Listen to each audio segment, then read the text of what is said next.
Welcome to Hawaii's Oahu Island. I'm on a journey to see the world's most photographable places and to bring you along with me as we go on a virtual photo walk, as we find the best Instagrammable photo spots anywhere. I'm Jefferson Graham, and this is PhotowalksTV. Today's photo walk is actually a road trip to the other side of Oahu because you all know about Honolulu, the big resorts, and you probably know about North Shore and those gigantic waves. There's actually a lot more here if you're willing to get in a car and check it out. I think it's worth it. I hope you do too, particularly if you're willing to wake up early because that's where you're going to get your best photos. I mean, like really early, like set your alarm for 4:30 early. Ready? Let's start with a morning sunrise.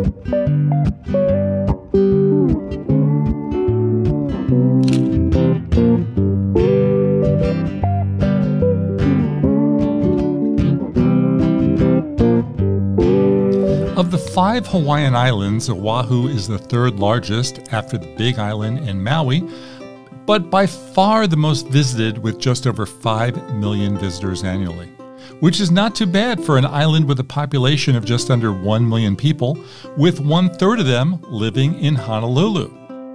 So why does Oahu get so many more visitors than the other islands? Well, locals chalk it up to a mix of scenic beauty and nightlife, offering tourists the best of both worlds compared to other, quieter islands. And Oahu is also home to the state government, which brings in a lot of people to do official business. Finally, Honolulu is the easiest island to access from all over the world.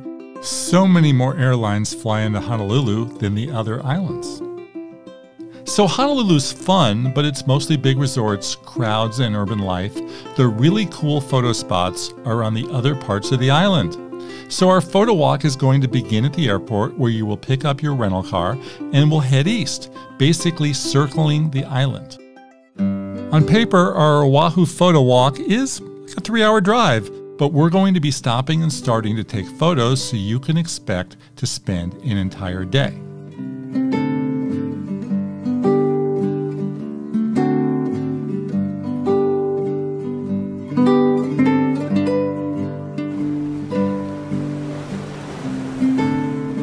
And because you're going to want to catch key sunrises and sunsets, I'm hoping you'll break the trip up into several days of drives.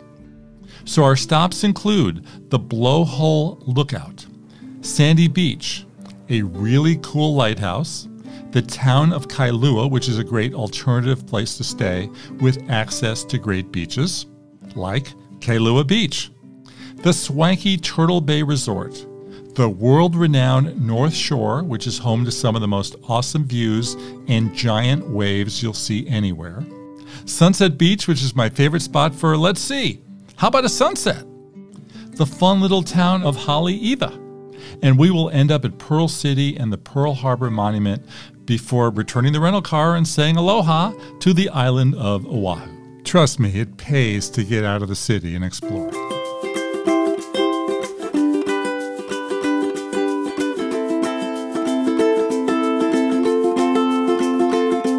Honolulu is more just city, urban, you know, just regular anywhere else. You're on an island, so you should try and explore, you know, try new things, live a little.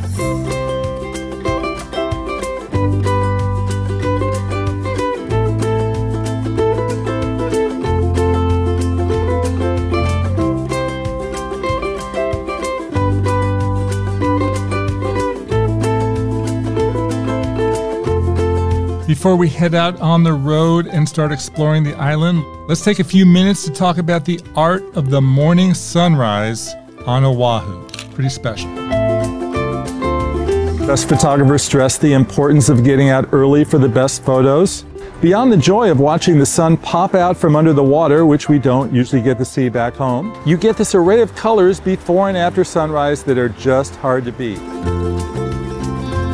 A tripod will go a long way to help you shoot the pre-sunrise at a slow exposure for that cool, dreamy, flowing water effect. And of course, it's mandatory for getting a time lapse because there's no way to keep your hand steady for that long period of time.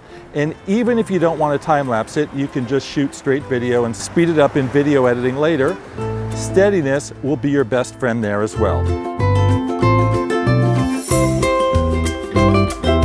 I've got a photo tip for you. Waves like you're seeing right here look absolutely amazing in slow motion, and it's really easy to do. And the great thing about shooting slow motion is you don't even have to worry about a tripod because it's going so slow, it will be steady.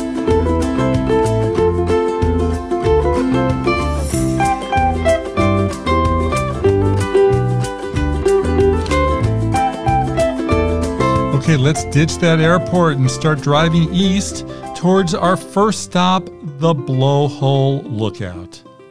Well, this won't exactly make your top 10 list, but it is en route to other must-see spots, so why not? The gist, if you're there at the right time, you can see water blowing out of the rocks. Now, when I stopped by, it wasn't exactly blowing, more like puffing.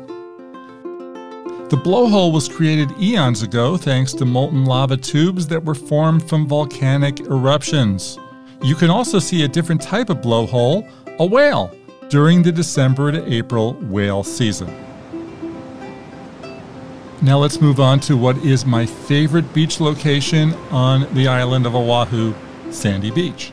All the beaches in Hawaii are pretty awesome. You are in Hawaii after all. There's no such thing as a bad beach.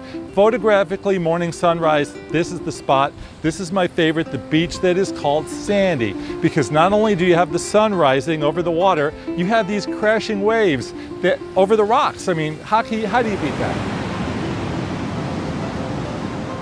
You've got classic Hawaii here with sandy white beaches, turquoise water, and it just makes a wonderful setting for your morning sunrise shots. Sandy Beach is like two beaches in one. On one side, you've got that deep blue Hawaiian water, which is amazing. On another side, you've got lava rocks.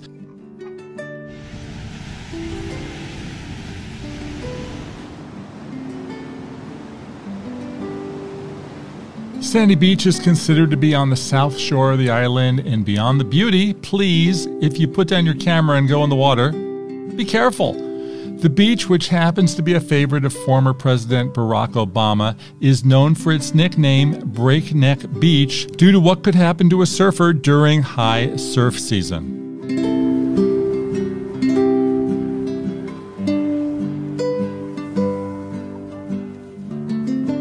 Next stop, one of the great Hawaiian lighthouses, speaking of which. Now this is fun. It's one of the best hikes on the island of Oahu, about 1.5 miles up the road with a camera or without to see the historic lighthouse that's beaming over the island of Oahu. Come on, let's get going.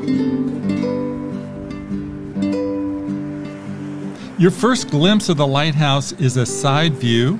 You'll get a better shot if you have a camera with a big lens. Of course, that is if you're willing to lean over just a bit, as I did. Notice that the key word was lean over. You want to lean over the rail and eliminate a lot of this guardrail. If you keep on walking up the hill, you got a good overhead shot that will be okay on your smartphone, though kind of small. Again, if you have a camera with a zoom lens like this, you can get a pretty good overhead shot.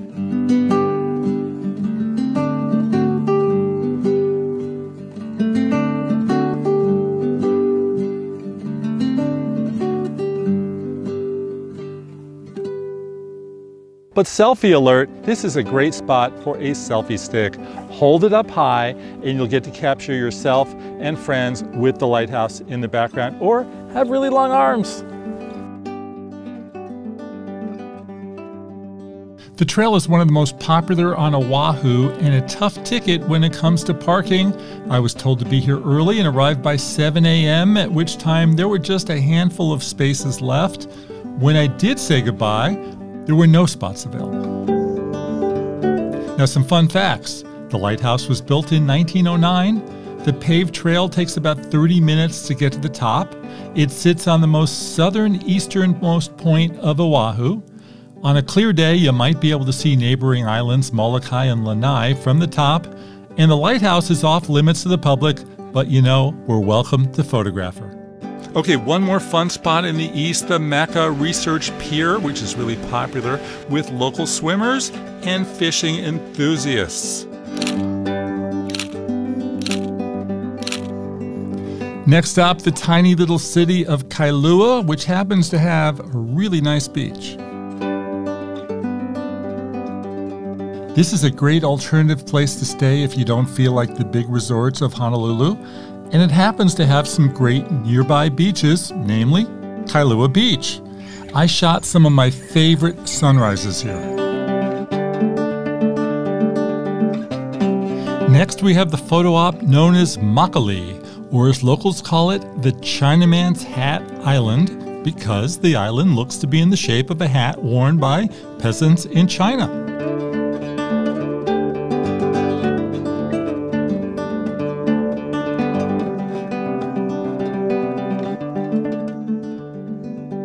When we return from the break, we are going to continue exploring the island of Oahu. Next stop, the North Shore.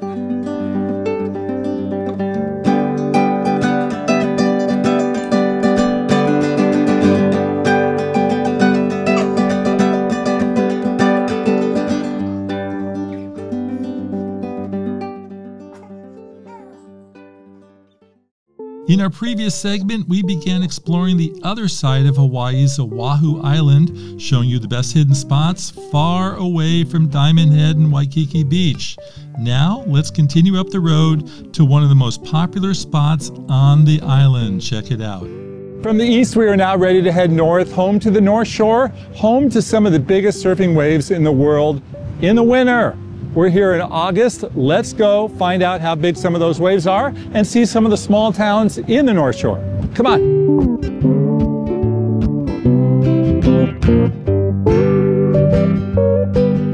As you make your way north, remember this is rural Hawaii. You will pass through some really cute tiny towns, which is great, but you should also expect a traffic jam or two. This is the North Shore, a really popular destination, and everyone's driving a two-lane road. But hey, relax, you're in Hawaii, right? Now, once the cars start to move again, get ready for the famous shrimp shacks and food trucks on the side of the road, serving fresh, garlicky shrimp.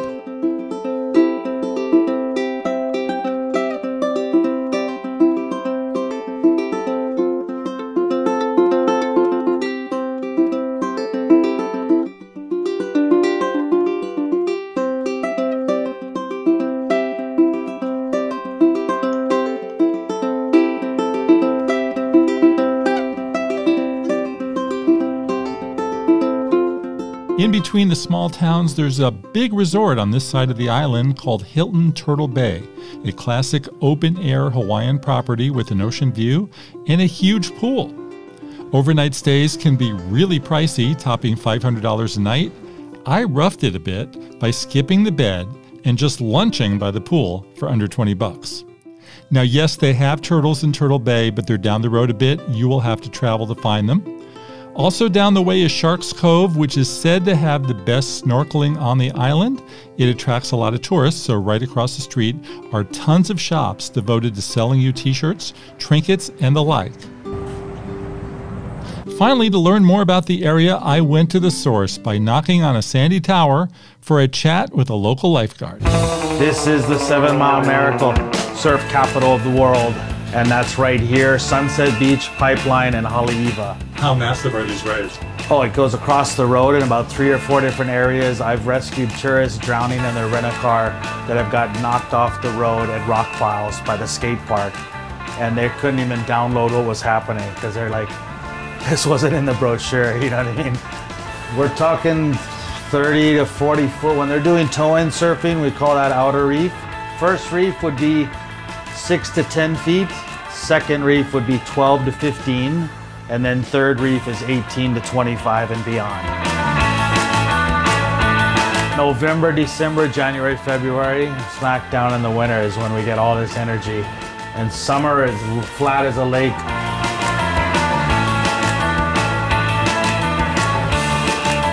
We need to kill some time before the sunset at Sunset Beach, so let's go check out the small town of Haleiwa.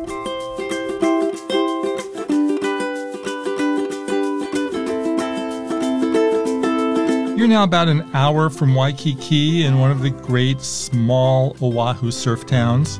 The tourism board calls it the social and artistic hub of the North Shore. The town won't produce any amazing island photos, but it's a fun stop for food and shopping.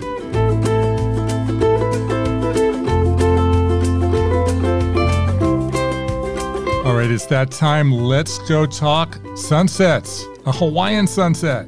best spots on Oahu for sunsets, I would recommend like Sunset Beach. So we opened up this episode with sunrise. What better way to end it than with a sunset at the appropriately named Sunset Beach? Let's check it out.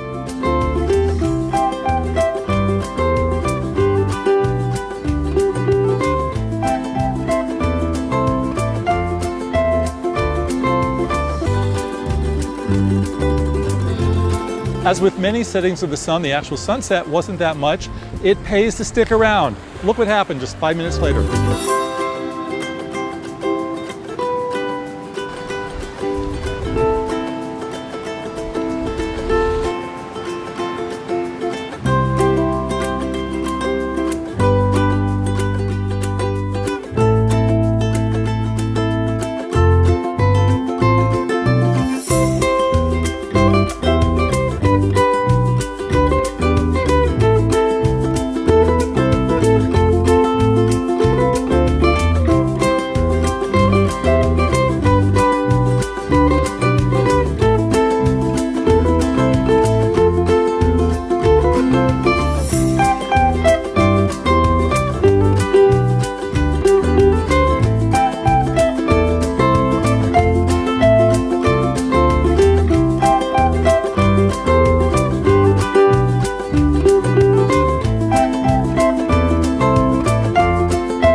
Before we say goodbye from the island of Oahu, we thought we'd take a moment and ask you to just check out the beauty of one of the other islands as well, the Big Island, and this is from our Photowalks episode there, which you can check out right here.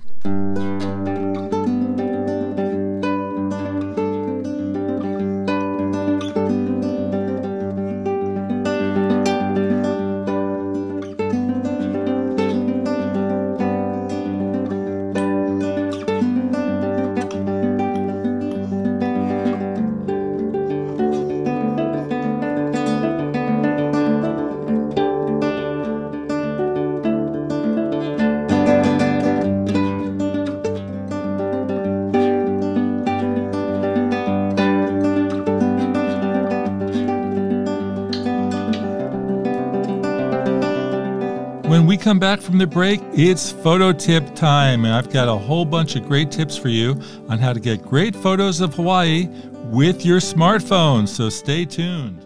It's time for our photo tips segment where I show you how to get pro-level vacation photos from your phone. Getting beautiful shots of the island of Oahu with your phone is actually pretty easy. There is no magic you need to know except for the obvious. You can leave the big camera at home. Your phone can keep up with the big Canon, Sony, Nikon, and Fuji cameras with no issue as long as you follow the simple rule. Timing is everything. Every postcard you see of the island, every killer Instagram shot, they are all taken at the right time, first thing in the morning or during the sunset magic hour when the sun is softest and produces the richest colors in the world.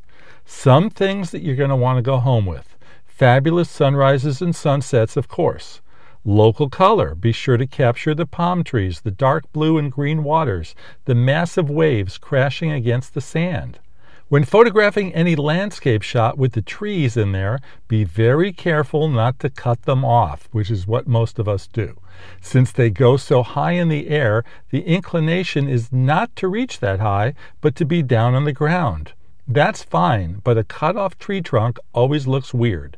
If you can't fit the tree in the shot, step back until you can get it in there using the 0.5 ultra-wide-angle lens on your phone, or reposition yourself so you can get the shot without the trees in the foreground. What about the waves? How to capture them? Get up close and personal with them, as close as you can get without getting splashed. The area we showed at the Blowhole is a great spot for crashing waves. Choose your spot wisely. Beyond the photo, you might think video for the waves. It makes for a great crowd-pleasing shot on social media and is even better in slow motion. This is really easy to do. Any smartphone can do it. Just open the camera app and select the slow motion feature. Unlike time-lapse videos, you don't need a tripod or anything like that because slow motion is so slow that your hand movements won't be visible. Most phones offer you 2 variable speeds for slow motion, 120 frames per second, which is very slow, and 240 seconds, which is even slower, too slow for me. I recommend 120 frames. On an iPhone, you can adjust the slow-mo speed by clicking the top right menu. On a Samsung Galaxy, open the Camera app, select the More section and Slow-mo. Like on the iPhone, you can adjust the speed on the top right menu.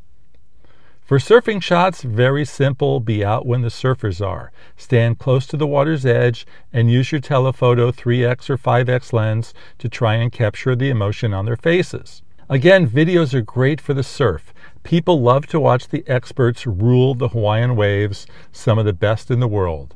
And remember that Facebook and Instagram will give you better exposure on social media with videos in the form of what it calls reels, so be sure to shoot lots of them. You will need to take these videos in the vertical format for the reel.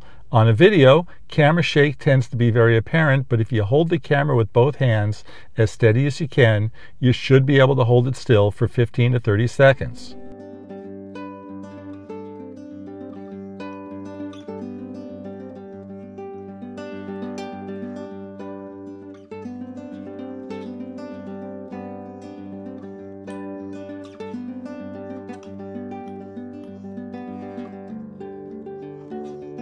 Hey, I hate to break it to you, but it's now time to go back to the real world. We're saying goodbye from the island of Oahu in Hawaii. Pretty awesome place. Kind of fun to leave downtown Honolulu and see the rest of the island. I hope you got some great picture ideas. And I will catch you on the next photo walk. Thanks for watching, everyone.